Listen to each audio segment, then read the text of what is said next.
Good morning or afternoon, whatever time of day it is, evening, night.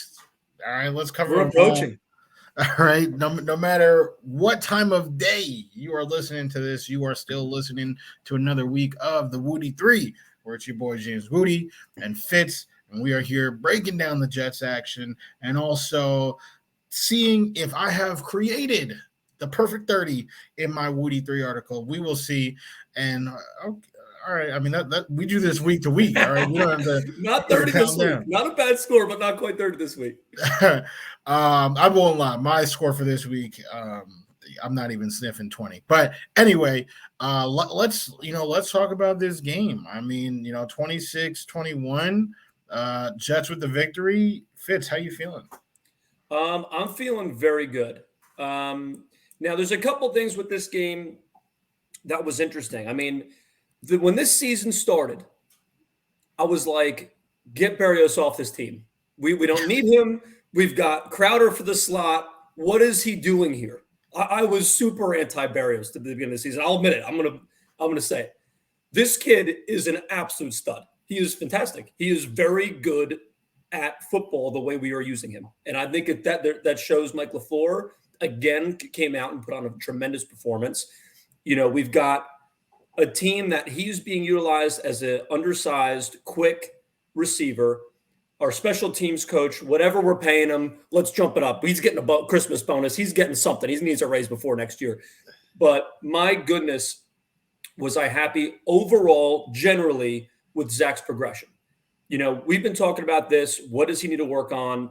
The big thing that we kept coming back is he's missing easy throws. He's missing these short throws. He had a 63% or 64% completion rate this week. Not a lot of yardage. Michael Carter rushed for more yards than our boy Zach did. But, he had a 7.4 yards per attempt, 7.3 yards per attempt, and he had a pretty good completion rate there. So all things considered, I very much like the progress. He's looking loose, elusive. That big run for 52 yards, my gosh, that's what we've been complaining about, James Wudi, all season. Where is this mobile quarterback? And he didn't look tremendously fast, and he had a whole big, large amount of real estate to run through. But I love seeing it. I was fired up. But I'm loving the progress we saw from him this week. He definitely was looking or is looking elusive, and it's not just this game. I would say post injury, his clock has sped up. I mean, is it perfect? No, but there is definite improvement. I think it's inarguable improvement that we've seen from Zach. They have made the playbook simpler, and 26 points as a result. I mean, there is progress. As for Berrios, I knew, I didn't have a problem with Berrios being on there. I mean, depth. We need depth, right? Like people, go down and that was kind of the problem. One of the many problems last year was that we were, expecting Brashad Perriman to be somebody when he's nobody. And then Denzel Mims was our draft pick. But when we started the year, neither of them we were starting, Vincent Smith, Jeff Smith. The whole Smith family showed up. We were just recruiting Smiths. We said, hey, you Smith, get on the field, guys. That's what I'm saying. I think at one point it was Jaden Smith played one game. Yep. Will Smith was out there. So, it was real bad. So here to, again, be without our top three receivers, who was out there? Braxton Berrios, and I mean, he's definitely playing even better. We still are seeing, those tight end receptions. I really, really, really, and it was something that I actually, sneak preview to the episode with Lord Treesap of the Side to Side Sportscast. Is that tight end? Can we get a David Njoku? Can we get a Cameron Brate? A Hayden Hurst? One of these athletic guys that can actually do something after the catch instead of Ryan Griffin, who cannot do anything after the catch. Stiff as a board. But he's always so open. Like, yep. I'm telling you, if we just had somebody like Zach's production, Zach's life would be much, much easier. And this game, we weren't at full strength with the O-line. We weren't at full strength in any capacity. Mm-hmm. And neither were the Jags, right? They even lost James Robinson during the game. But we were both hurting, and the cream had to rise to the top. And Zach Wilson, I do believe, he rose. He rose. He didn't make bad plays in the passing game at all. 0 turnovers again. Mm-hmm. And with his feet, I mean, yeah, you talked about a 52-yard, rushing TD. Electric. But the man finished with 91 rushing yards. Like that. It wasn't just like he was using his feet wisely the whole game. So I would say definitely a good game all around. And Michael, coach's box, is doing his thing again. And like you said, because he did finish with 91. And this is, I think, something that is helping him simplify the game a little bit. I think what we saw earlier on the year pre-injury, I feel like he was forcing throws, and he wasn't really running. There's been a few times early before this injury where he would just be thinking, we brought this kid in for his arm.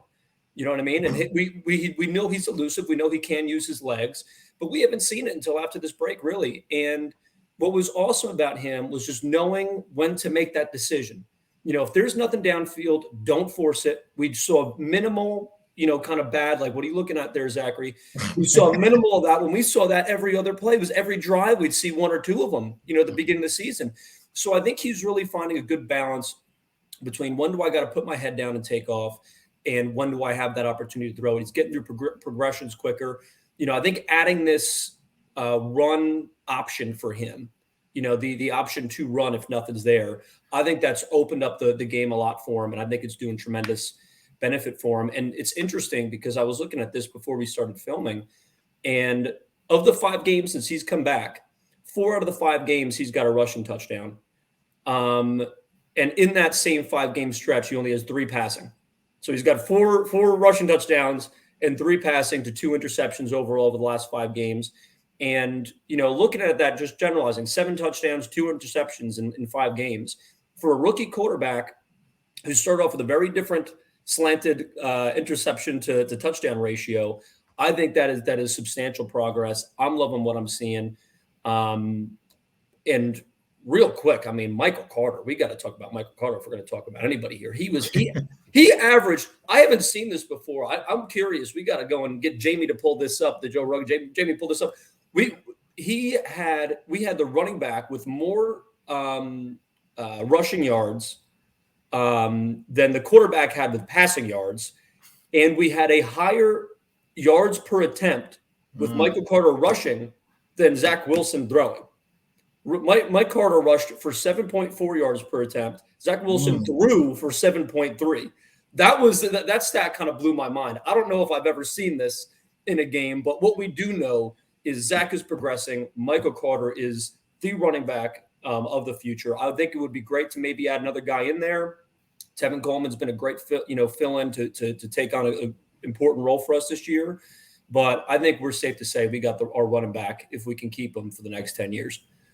Yeah, I would have no problem rolling with the same 3-headed committee that we have right now with Tevin and Ty, helping out Michael Carter. I mean, Carter, he is that dude. You want to talk about elusive?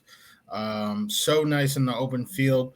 I do wish he was faster. It came out in this game. You've been saying this for a while that he's quick, he ain't fast, and this one came out when he had that breakaway run. If he had a couple more MPHs to him, he would have been out. Yeah, that's I know. So that's the thing. But I mean, he's definitely moving the chains, like you said. He literally had more, and 7.4 yards per carry. That's nothing at all to sniff at. Obviously, if he kept that up for a season, he would be like an MVP candidate. Definitely the running back of the future. There's no question there. And I like Tevin. I mean, Tevin has looked good when he's been healthy. Mm-hmm. So rolling with that for next year would be great. and he's like that speed back. He had a couple nice bursts this game too. I mean, so yeah, if there's one position where I am not crying about, it's actually the running back position. I'm not sure if there's another position on the whole roster that is making me feel as good as the running backs. Receivers are all right. That's it. Keep them on the field. I mean, we also got to give a lot of credit to the man with no hands, Mr. CJ Mosley. I mean, that was a pick six if I've seen one, and it right through his hands. But this guy he has had double-digit tackles in nearly every game that he's played in this season. I mean, the guy has been incredible. I think middle linebacker, with him there, he ain't the problem. We definitely have something. So we talked about this last week, where we're trying to figure out, where the heck the linebackers are, because when they're getting through that defensive line, they're still getting, running forward an extra 5 yards, yes. On run plays. So, there's definitely something going on with the middle linebackers. How much is it? The D line isn't really doing their job on the run defense as much, and they're letting them get through, I think, too often than they should be. And they're playing a different scheme behind, the line. But there's something going on with the linebacker core. I agree. But, there's something about what CJ Mosley brings to this defense that, despite the defense absolutely sucking eggs, they could not fit enough eggs in their mouth if they tried. That CJ Mosley, Bryce Hall, I mean, we do have some really bright spots, on this defense. But again, week after week, this defense is just porous as a slice of Swiss cheese. And it's very sad watching this. As we say, nearly every week we've done this, Woody. Where the heck is the defense that we have had our entire lives? I mean, our entire lives, defense was like, defense is up. Yeah, sit back. We're fine. Maybe a field goal, but most likely we're going to stop them. But last thing I'll say on the defense is I do give them a lot of credit where they have, and Coach Salah talks about this all the time, they have been very good at getting timely stops. They will get an important stop. They'll gear up, they'll get excited, and they'll have a good stop. But the vast majority of the game, it's a lot of Swiss cheese. Definitely, complimentary football. It's not something that gets talked about enough, but it's so big. It's why the Patriots have been so, consistently good for years. And every single time we displayed some sort of semblance of complimentary football, we won the game, actually. So I think the Bengals is probably the best example. We let up 31 points. And Mike White, brings us up, and now we need to get that stop, right? So you get that stop to get the lead, and Shaq Lawson, boom, first career pick, that's the type of stuff that separates the men from the boys, and the defense sometimes, and I don't even know if sometimes does it justice. I would say rarely, they can make that happen. But yes, there is something. There has to be something because, CJ is a stud. He's always been a stud. His entire NFL career, he's been a stud. Bryce Hall, I do think, is someone who I want to see in a Jets jersey for as long as he can. I mean, Eccles is right there. Like, I want Eccles to be there. And then, PFF loves all our guys, Foley, he loves all these guys on the D line, but why are we so porous? So yeah, I mean, Ulbrich, if I see Ulbrich in Whole Foods, he's getting the beating. Well, and also Pinnock. Oh yes. He had a tremendous game. Yes. Safety is another position that we've been having a lot of issues with between your dear friend, Ashton Davis, the biggest fan. Did the jersey come in yet? I know you ordered one. But between him and then losing Marcus May, Marcus May, if we're able to somehow get him back, which hopefully, with the injury, that does kind of bring his price tag down, I think, a little bit, where he wasn't able to finish the year. So if in JD I trust, see, it seems like Woody's a little bit. You're cautiously optimistic on him. It seems. He's a good. I mean, well, I really am confident in the draft. Yeah. Free agency, I don't know. Yeah. He can go either way, and I'm hoping, and it's too early to tell. But like we said, I think last week as well, was it Gase alongside him versus Salah that kind of made a couple, because we've had a couple bad drafts with him. Specifically, well, actually only one, right? Because this year was him. The year before was him with Gase, and the year before that he came in after the draft. The draft, yep. Yeah, which was brilliant. Thanks, Chris. Yeah, right. But so we really don't know, because that draft that he had under Gase was absolutely horrendous. I mean, that was terrible. I mean, and not to mention, the free Mims. What is it? This is heartbreaking to see. There's so much talent there. He's giving up on plays. He doesn't see the crap. It's so heartbreaking to see this. I don't know what is going on with him. I don't know. I can't even talk about it. It just hurts. It just hurts. There is so much talent there. I mean, they gave up on him. I mean, to be a young kid and to go from where he was to where he's at, a lot of factors outside of his control with the sickness, 2 different sicknesses, losing 20 pounds each time, and just being out of favor. Sometimes the hole is just too deep to, it's too daunting to try to climb out of. He's got to just change his perspective, to climb out. Or maybe, he doesn't climb out until he's wearing a different team's uniform. That actually seems like the most likely route at this time. But speaking about a route, to getting back on the field, your boy Mount Becton is looking like a molehill. He's putting in work off the field, so he's got a little ticket on the way. Congratulations to him. But the Jets fans who are buying tickets expect to see him play. So what is he doing? Where is he at? That draft is actually looking like complete garbage besides Bryce Hall. So hopefully that is Gase, because the 2021, we'll see this draft. I can't stress it enough. We don't need the number 1 pick. All right. Let's just take our 2 top 10s and let's see what these boys grab. We have 5 picks in the top 50 picks. Mm-hmm.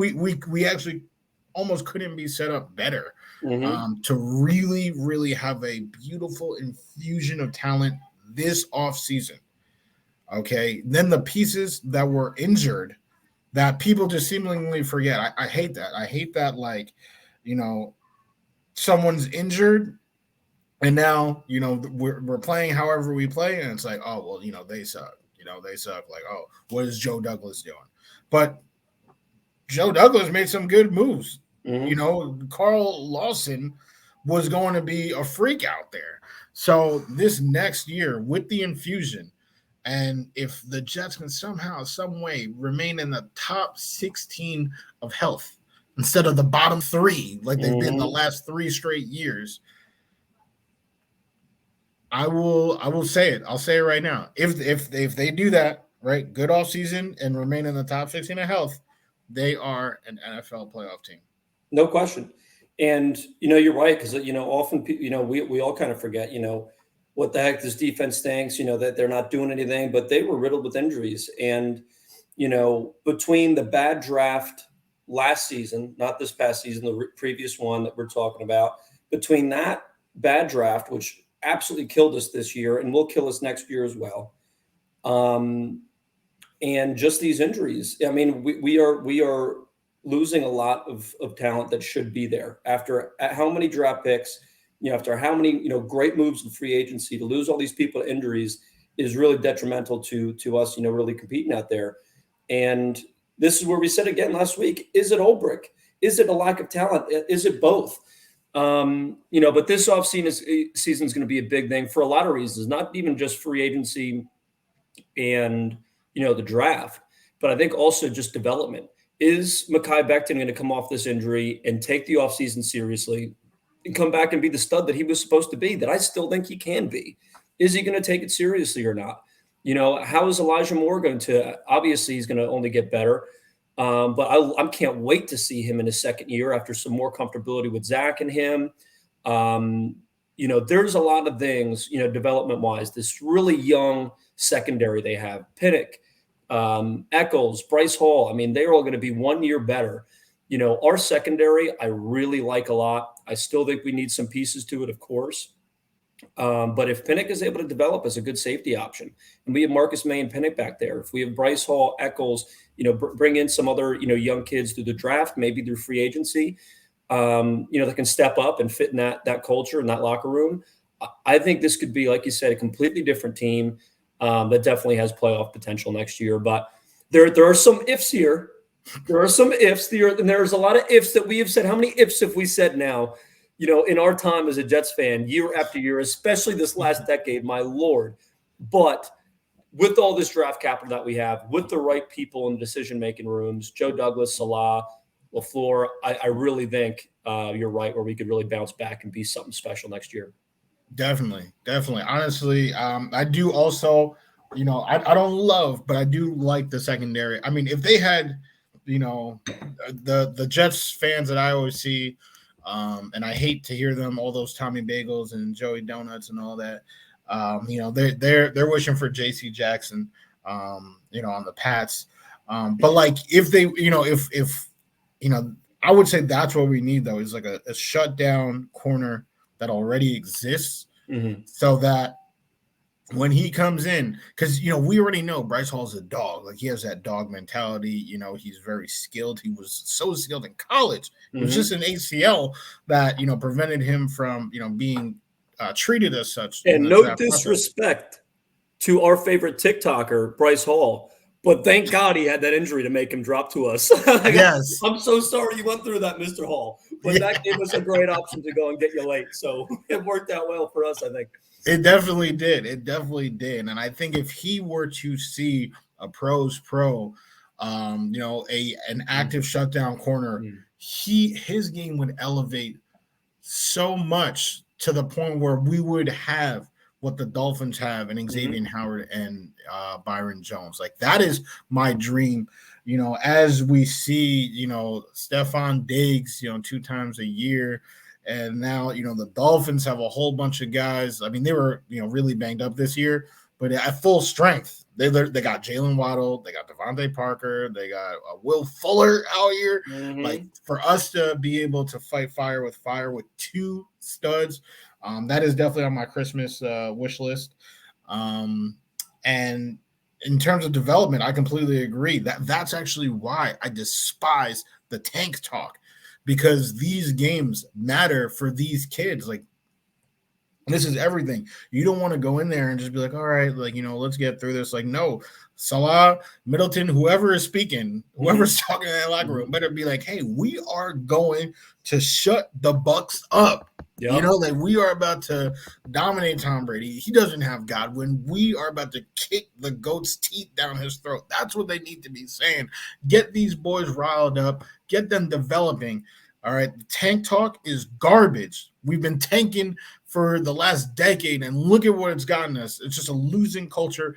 That's the whole reason why Salah is here, is to change the culture. So stop with the tank talk and let these boys develop. So I'm liking that. I'm glad to see, their fight. I hope to see some fight these next 2 games. And the development. I mean, whose development? We talk about Makai, we talk about Elijah, we talk about Michael Carter, we talk about, the young secondary, Pinnock out here switching positions, but there is not any Jets development that is more important than the kid with the keys himself, Zach Wilson. We shall see if he can do it. And I don't know if it's 2 years or 3 years, but I do think he can be a decent quarterback in this league. I don't quite see. I'm not gonna lie. I cannot quite see some of those ridiculous comparisons. I'm gonna call them ridiculous for right now.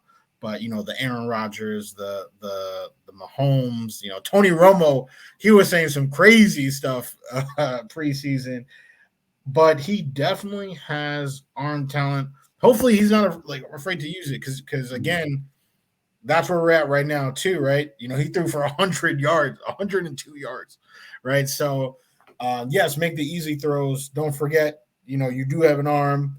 Okay, now use your legs. We got to see it all come together. Mm-hmm. So, if that does come together next year or the year after that, how are you going to stop Mike LaFleur? That's all I have to say.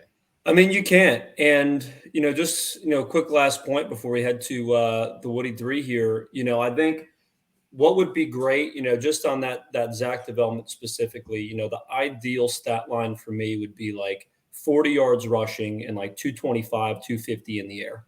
If we can get him there, I mean, that's the for me, like that's right where we want to be, because I want to see this dynamic of I can throw, but look out, I can run too. Aaron Rodgers, comparisons, all these others, the comparisons don't really matter. I want this kid to develop to where we are comparing the next generation of quarterbacks to him. I want to find his own little thing. And I don't know if that will ever happen, but all these comparisons, they are distracting. You're totally right. I mean, is he like this guy? And then when you get too caught up trying to go and compare him to them, we're kind of taken away about what makes him unique and what makes him good. He's got a rocket arm. He can move. He's very elusive in the pocket. And getting outside the pocket. If he can build on these things that we are seeing, where we're seeing these flashes, I think we could go and see a very exciting, future for him. But I want to see like a 225-40 stat line from him against Tampa Bay, because we really need to see him go downfield. You're absolutely right. 7.3 yards per attempt is very low. I don't care how old you are. I don't care if you're in Pee Wee League. I don't care if you're in the NFL. That's a little low for my taste.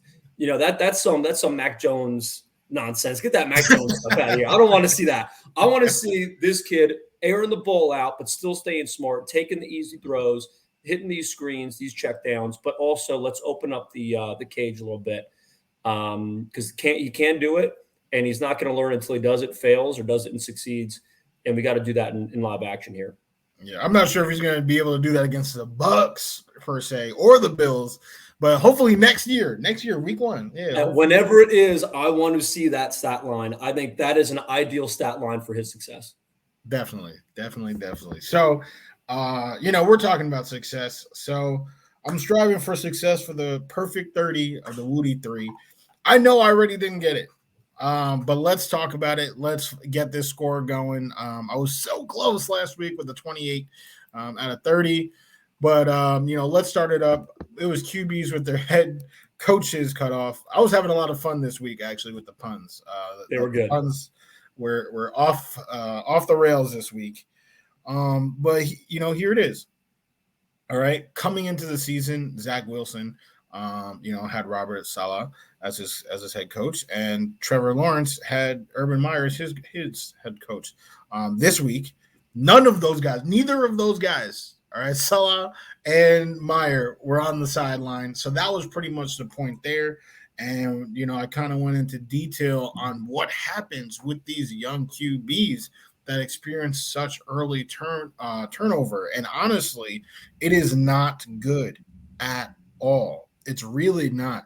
And when you look at some of the names, and I was, I tried my best to keep it in for names within the last 5 years. I did mention, a couple, like Aaron Rodgers and, the factors going on in the NFL at that time. Like at that time, it was unheard of to start a QB, rookie QB, right? But now, like, that's like almost like the expectation. It's a completely different era. But even, you look in the last 5 years, you still have plenty of examples of guys who have thrived under the same coaching staff.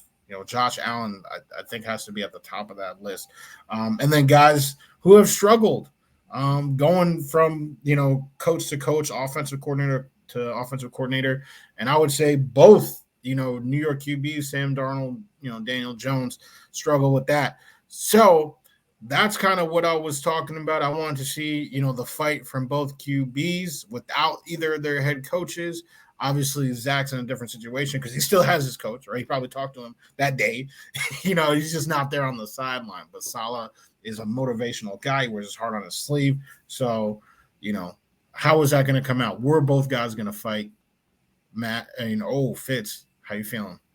Well, I think this one is, you brought up something very interesting to look at ahead of this, right? Because like you said in here, that energy that Salah brings to the sidelines is unmatched. I don't think there's anybody in the NFL who brings as much energy out than him. Now, that being the case, we didn't really see a lot of impacts. I mean, really, if anything, Trevor played pretty well. I mean, Trevor didn't play that bad. I am not a Trevor guy. I never was a Trevor guy. I thought he was a little overrated coming out. But, he had, 39 attempts. He played good football, almost threw for 300 yards. So he came out, doing pretty well. I didn't really see the coaching impact him too much. Zach Wilson being very low on yards, but very high on rushing. Was there an impact? There could have been.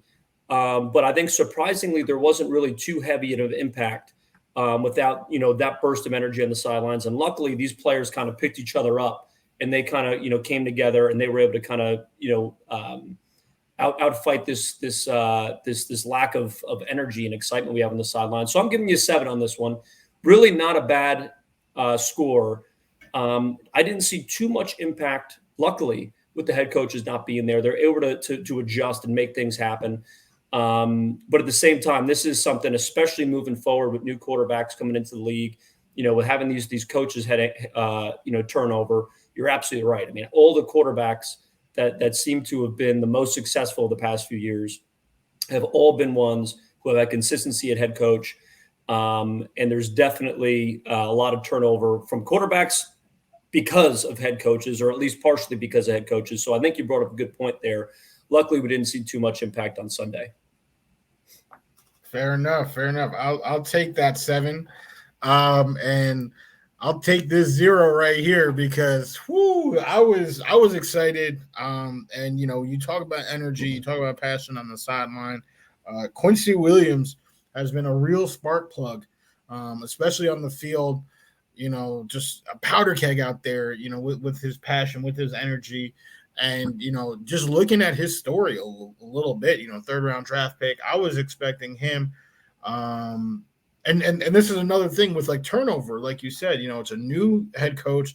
He kind of didn't have the opportunity to prove himself the prior 2 years because both of those years he ended up on IR. Mm-hmm. So this was his chance. He is perfectly healthy now.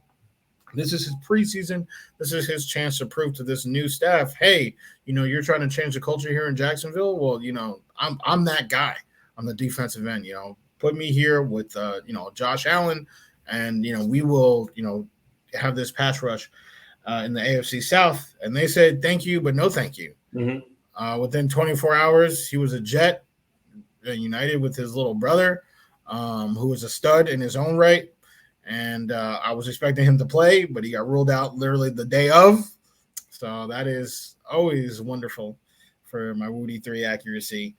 And I was expecting them, these Williams brothers, the first brothers in the history of the sport to get, sacks each in a game. I was actually expecting that to happen again. The Jags O-line is not great. And we did actually see pressure that game, but we did not see it from either Williams brother. So yeah, it's okay. I will take that 0. I think you said it for it sucks too, because with something like this, when you had that, he was on the COVID list, right? It happened the day of. What can you do here? This is a circumstantial 0. Probably the only 0 I will give you, unless we have another COVID nonsense thing that happens, where we're losing a player the day of again as well. But when you're putting these together for the fans out there to go and read, to get their Woody 3 ahead of a game, check out what you're looking at, you got to get that out a few days before the game. So this was a very unfortunate circumstance for your score and for the Jets defensive tackle. But sadly, this one had to be a goose egg. Yeah, no, I knew it. I knew it. But hopefully this next one is higher than the number in the title. This is Connect Four, which is a game that I actually was just playing all throughout the holiday. My parents came and we were playing, so I just had to beat everybody in the game. That's why I was fresh in my mind. And yeah, I think this is really exciting because we talk about 4 wins where we're at last year, and the inevitable comparison between the two quarterbacks that we drafted in the first round of the last 3 years. But yeah, just being able to say, okay, this is where we are, and this, in my opinion, was our last winnable game. I do not think the Bucks, who are jockeying for playoff position, are about to lose this game to the Jets, and I don't think the Bills, who are in a much tighter race in their playoff race, are going to lose that game either. So this was our last chance to say, hey, we are going to execute and we're going to win. Now, who knows? We can shock the world and have a good game, either of these next two. But this, in my view, was as close to must win as you can get. I wasn't predicting it a win because I wasn't sure, but I felt like for the young guys and what we were literally just talking about the development of these young guys, this was a winnable game. We have more talent than the Jacksonville Jaguars. It's true, and honestly, Josh Allen would have scared me, getting in Zach's face. He is, among the worst quarterbacks in the league, when pressured, even though now he's developed, his elusiveness. Josh Allen's kind of a freak. So I was really nervous. So him getting ruled out of the game due to COVID protocol had me really thinking, all right, you got to win this. You got to win this. And they were able to get it done. Well, thank gosh Josh Allen was out because their defensive line was kind of slow. And I think Zach deserves a lot of credit for a lot of things he was able to do, being elusive in the pocket, but he had some slow big boys running after him. So if we're being honest, I mean, that is a component, I think, which helped, Zach find some success in the run game and just kind of avoiding pressure. But this one, I give you a 10 on. I think you hit the nail on the head with this one. There's a couple things with this, like you're saying, you got to play to win. Like we said, 10 years of tanking, besides 1 year, the last year that we had a winning record with my boy Ryan Fitzpatrick, which we will move right past. But you got to play to win games, and I think they looked good. Not to mention, something we didn't even talk about. There was 45 people on the COVID list for this game. I mean, we didn't have MC2. We didn't have a lot of guys.